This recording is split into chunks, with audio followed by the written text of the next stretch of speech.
Olá pessoal, sou o Diácono Luciano, estou aqui de volta com vocês, trabalhando a nossa matéria Pentateuco, onde hoje nós vamos falar um pouquinho, nos aprofundar um pouquinho sobre os principais personagens que estão presentes dentro do Pentateuco. É claro, poderíamos falar de vários, são vários personagens que englobam, que enchem, que preenchem toda essa literatura do Pentateuco.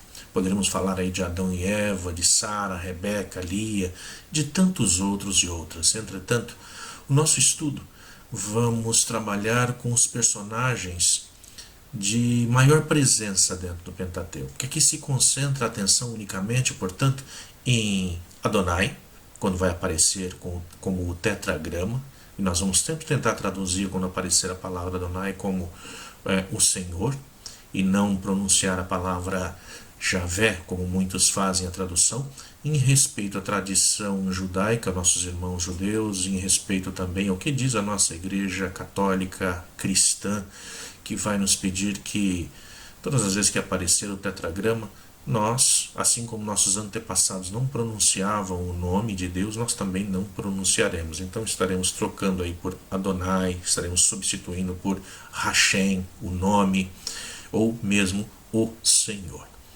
Vamos falar também aqui sobre Abraão, o grande chamado de Abraão.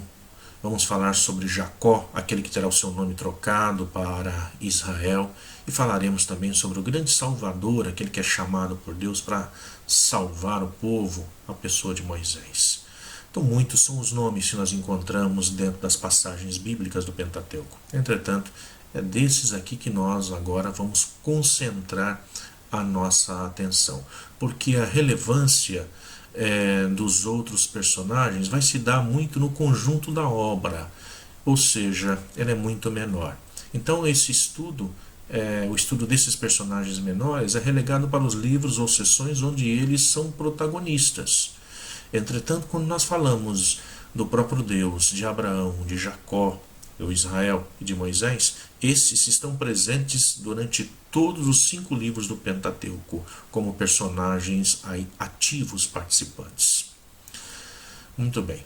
Começando então esse nosso estudo de hoje, podemos dizer que nas narrações bíblicas os personagens só estão a serviço da trama. Raramente são representados por eles mesmos. Ou seja, os personagens estão ali para a serviço do autor, a serviço daquele que escreve. Eles vão trazer para nós, clarear para nós, dentro da trama, dentro daquilo que estava na cabeça do autor, trazer para nós conotações da época, trazer para nós problemas que estavam sendo vividos dentro daquela comunidade, dentro daquele grupo. Não obstante, muitas das concepções se encarnam na narração por meio dos personagens, especialmente por meio de sua palavra e de seu destino final, aquilo que vai acontecer com o personagem, aquilo que ele diz, aquilo que ele expressa. Dessa forma ele está expressando, portanto, o que está por trás de toda uma sociedade que está vivendo naquela época. Sendo assim, nas leis do Pentateuco, o protagonismo corresponde sempre ao Senhor, sempre a Deus, como legislador. Esse é aquele que legisla. A Moisés como mediador e a Israel como destinatário. Sempre teremos Israel como sendo o grande destinatário de todas essas leis e de toda a mediação que acontece. Adonai, Hashem, o nome, o tetragrama, como vai aparecer nas nossas Bíblias, se mostra, revela-nos aí, portanto, o nome de Deus, o Deus da Bíblia. O Deus da Bíblia se pode considerar como um ser real e como um personagem literário. Nós não podemos esquecer que Bíblia é literatura, estamos lendo também o Pentateuco como literatura. Por via de regra geral, as teologias bíblicas clássicas apresentam a esse Deus como um ser real. Os novos estudos literários o tratam normalmente como um personagem de um livro. É como se ele fosse simplesmente um personagem. Mas ambas as aproximações são legítimas e complementares. Não importa como você olha para isso, o Deus da Bíblia é um personagem sempre complexo, com uma gama muito ampla e variada de traços, às vezes conflitantes e até mesmo contraditória por muitas vezes, o que dificulta para nós a compreensão e a sistematização. Mais que um personagem, o Deus da Bíblia encerra em si muitos personagens. Ele se apresenta de muitas formas diferentes. No Pentateuco, a sua presença ela é constante. Somente o nome de Deus, enquanto tetragrama, ele aparece 1820 vezes dentro do Pentateuco. As palavras e as ações desse Deus são decisivas. Nos momentos cruciais, sempre ele intervém. Então, mais do que um Deus que cria, ele é um Deus que intervém dentro da história. O Senhor Deus, ele é protagonista por excelência no Pentateuco. Todos os outros personagens dependem dele, estão ligados a ele. A Abraão, que é feito o grande chamado a partir desse Deus, para que saia da sua terra. A Moisés, que escuta o chamado para libertar o povo. Tudo parte de Deus. É ele que age dentro da história. O nome, o tetragrama, aparece diretamente ligado à época de Moisés. Isso a gente pode facilmente verificar lá em Êxodo, capítulo 3. Depois nós podemos pegar também no capítulo 13, no capítulo 15.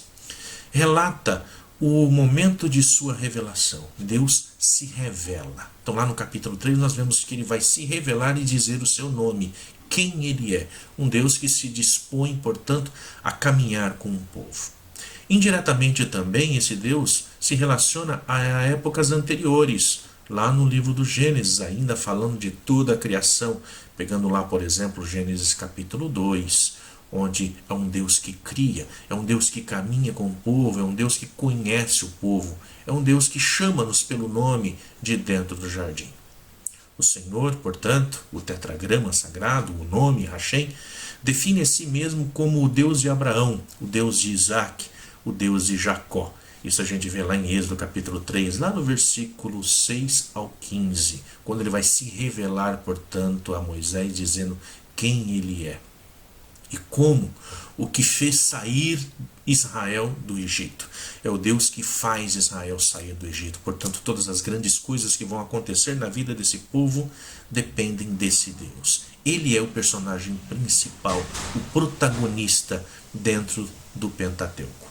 Ele também se revela como o Deus dos antepassados de Israel. Isso nós vemos lá em Gênesis capítulo 12 até o capítulo 50. Ele vai se posicionando como um Deus dos antepassados. Esse Deus possui as características, podemos assim dizer, de alguém que é até um patrão. É aquele que ordena que as coisas aconteçam e os outros o servem. Assim, nós temos o Deus do Êxodo, o Deus do Deuteronômio, características de um guerreiro e legislador. A essas características são adicionados os traços do Deus Criador. Os traços mais salientes do Deus no Pentateuco, portanto, já estão sendo esboçados e depois, a partir daí, vai ser transmitido para toda a Bíblia. Podemos, portanto, constatar que lá no centro do livro do Êxodo, nós temos também o centro da revelação desse Deus. Um Deus que é o protagonista da história humana. Nós vamos, aos pouquinhos, nos aprofundando um pouco, cada vez mais sobre isso. Agora vamos falar um pouquinho também sobre um outro personagem. O personagem Abraão. Quem é esse homem a quem é chamado para deixar tudo para trás e seguir ao chamado desse Deus? Os relatos de Gênesis mostram a Abraão como pai de Isaac e avô de Jacó. Isto é, como grande antepassado de Israel. Com Abraão começou uma nova etapa. Na perspectiva de Gênesis, a história do começo da humanidade avança graças a Abraão, o qual Deus fará uma grande nação. Isso nós podemos ver, averiguar lá em Gênesis capítulo 12, a partir do versículo 2, quando Deus vai chamar a Abraão. Abraão é o pai de todo Israel, assim como Adão, o é de toda a humanidade. É interessante se a gente observa que o que faz de Abraão um personagem realmente distinto e singular é o chamado de Deus para romper com todo o seu passado. Isso a gente vê lá no capítulo 12, versículo 4. Ele é chamado a deixar tudo, a não olhar mais para trás e a empreender uma nova aventura. Ao mesmo tempo, a sua fé e a obediência ao mandato divino. Ele é aquele que obedece sem questionar. E tudo isso aos 75 anos de idade, como a gente pode perceber lá no capítulo 12, versículo 4.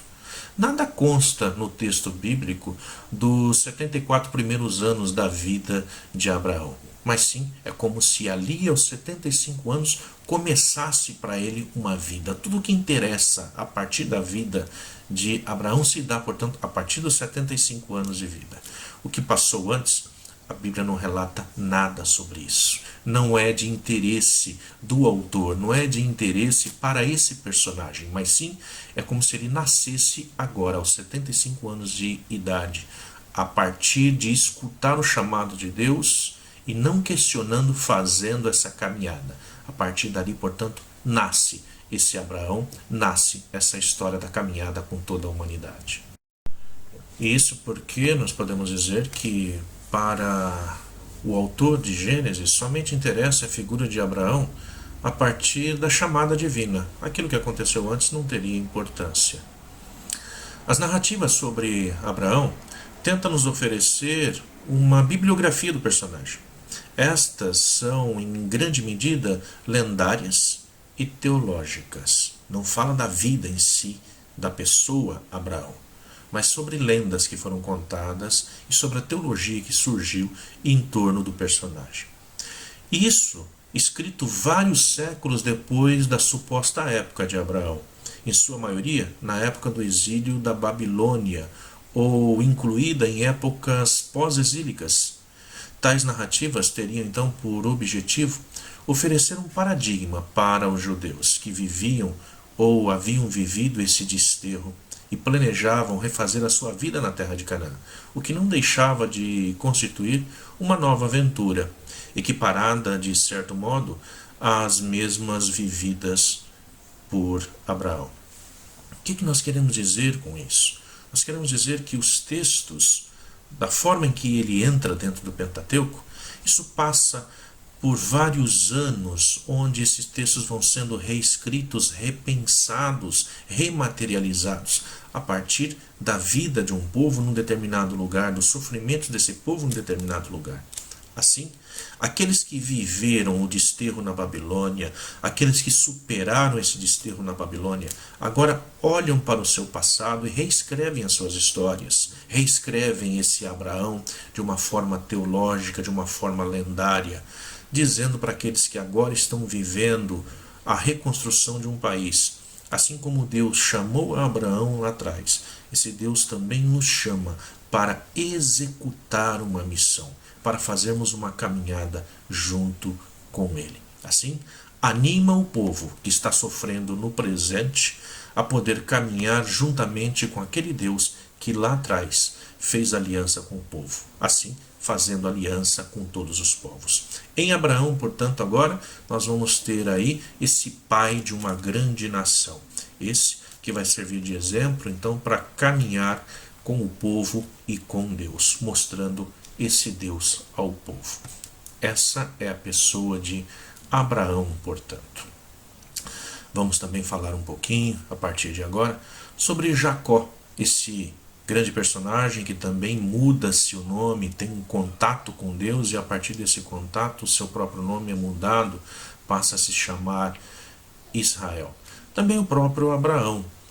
Antes Abrão, agora tem o seu nome mudado para Abraão.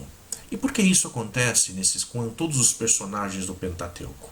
Nós vamos percebendo que todo aquele que tem um contato direto com Deus, o seu nome é mudado, porque aquele que faz a experiência de Deus, ele jamais será o mesmo. Ele será uma pessoa nova, uma pessoa mudada. Por isso Deus é aquele que tem o poder de mudar o nome das pessoas. Esse Deus, o protagonista principal dentro do Pentateuco, é aquele que, ao se relacionar com a humanidade, ele muda o seu destino, muda a sua vida, portanto muda também o seu nome, tem controle sobre o seu nome. Falemos um pouquinho então agora sobre Jacó. Nos textos bíblicos, o nome de Jacó aparece muitas vezes intimamente ligado ao de Israel. Se unem pela primeira vez em Gênesis 32, 28. Isso nós vamos dar uma olhada agora na nossa Bíblia, para que nós possamos compreender muito bem. Nós vamos ver que Deus ele muda o nome de Jacó para Israel. E vai dizer que a partir daquele instante, ele não se chamará mais Jacó, mas sim Israel. Entretanto, dentro da própria narrativa, nós vamos ver que, mesmo depois de ter sido mudado o nome, ora ele vai ser chamado de Israel, ora ele será chamado ainda de Jacó. Isso que nós vamos ver pegando a nossa Bíblia agora e dando uma olhadinha junto comigo. Então, muito bem, aqueles que querem me seguir, estou utilizando a Bíblia de Jerusalém. Tá? Vocês podem estar utilizando qualquer Bíblia que vocês tenham na sua casa, de qualquer tradição que seja, não tem problema. O Pentateuco é um livro que está presente tanto nas Bíblias católicas como nas Bíblias protestantes. O livro é o mesmo, então tanto faz a tradução que você esteja utilizando, nós sempre poderemos ter acesso e falar aqui a mesma linguagem durante esse tempo. Então peço a vocês, falando sobre Jacó, então falando sobre essa mudança de nome, vamos pegar lá no capítulo 32 de Gênesis, no versículo 28, onde está escrito assim: Ele lhe perguntou, qual é o teu nome? Jacó respondeu-lhe. Ele retomou, não te chamarás mais Jacó, mas Israel, porque fostes forte contra Deus e contra os homens, e tu prevalecestes. Então nós vamos ver exatamente aqui esse sentido de que o encontro com Deus faz com que o ser humano tenha o seu nome alterado, tenha a sua história alterada. Então assim acontece com a pessoa de Jacó. Mas dentro do texto bíblico, mesmo depois de um nome ter sido mudado, hora ou outra ele volta a receber o mesmo nome de Jacó. Nós vamos ver também lá no capítulo 35, onde dá essa impressão de que nada tinha acontecido e que agora sim Deus vai fazer a mudança do nome novamente. Capítulo 35, no versículo 10. Deus lhe disse, teu nome é Jacó, mas não te chamará mais Jacó, teu nome será Israel. Dentro do texto do Gênesis, nós vamos ver que Jacó, ora, ainda será chamado de Jacó, ora será chamado de Israel. Então, várias vezes, por vários momentos, isso vai estar acontecendo.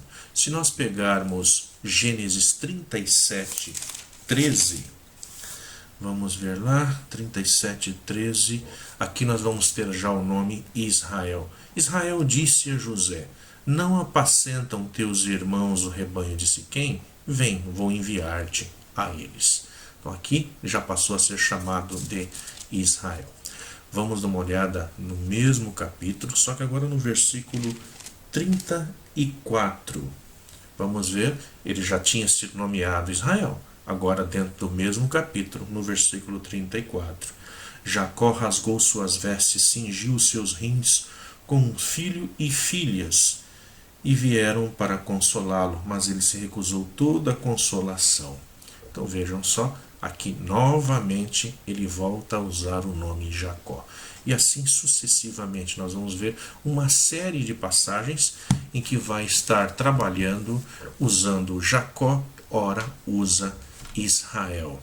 Isso depende muito também por conta das tradições, aqueles que estão escrevendo a respeito dessa história, como que o conheciam. Então, a série de episódios relacionados ao nascimento e juventude de Jacó, a sua ida e o encontro no poço com aquela que seria a sua futura esposa, até o matrimônio e nascimento de seus filhos, assim como o seu retorno e reencontro com os seus irmãos, credenciam a sua personalidade individual, ao mesmo tempo que se torna como um herói homônimo de Israel.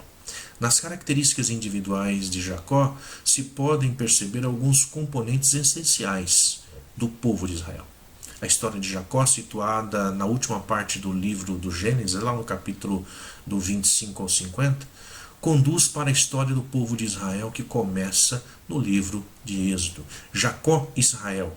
Essa mudança do nome de Jacó para Israel é o que vai, portanto, fazer com que nós tenhamos esse encaixe, esse elo, essa continuação entre o livro do Gênesis ao livro do Êxodo. Ou seja, lá atrás, Deus chama a Abraão, agora essa aliança que era feita com Abraão, ela continua juntamente com Jacó, que se torna Israel, e agora passa a ser então um povo dentro do livro do Êxodo. A tradição bíblica não preservou um retrato hagiográfico de Jacó, mas pelo contrário, desde o começo parece ser marcado por uma ambiguidade. Isso a gente consegue perceber bem quando a gente vê lá no capítulo 27 do Gênesis, versículo 18 e 19. Contudo, Jacó, Israel, é o eleito por Deus, a quem deve a sua posição especial frente aos seus irmãos e frente às outras nações. A eleição divina é um sinal do caráter misterioso de Deus e da sua gratuidade. É Deus quem elege. Portanto, no caso de Jacó, é Deus quem o escolhe em lugar de seu irmão, que teria o direito de primogenitude. É a Jacó que é, portanto, escolhido por Deus para dar continuidade a essa sua caminhada. Falemos um pouquinho também sobre a pessoa de Moisés, uma pessoa de extrema importância dentro do Pentateuco. Sem Moisés, não se entenderia os acontecimentos expostos de Êxodo a Deuteronômio. A sua presença e protagonismo nesses livros são realmente decisivos. A riqueza e a variedade de facetas da figura de Moisés explica suficientemente os numerosos estudos a ele consagrados. São inúmeros estudos em todas as épocas, desde o século I depois de Cristo, em que Filon escreve De Vita Moses, até os nossos dias, nós temos exegetas, historiadores, artistas, literários, músicos, que se sentem atraídos por esse personagem, podemos dizer, singular. De forma que tem efeito diretamente em nós também.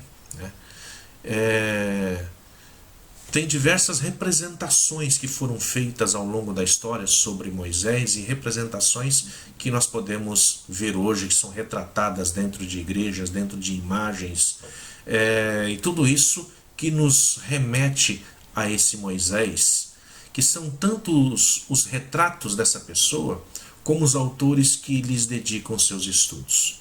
Então é como se nós tivéssemos milhares de Moisés espalhados pelo mundo. Cada pessoa quer retratar esse Moisés a partir do seu ponto de vista. Assim, Moisés ele aparece como um instrumento de Deus a serviço do povo.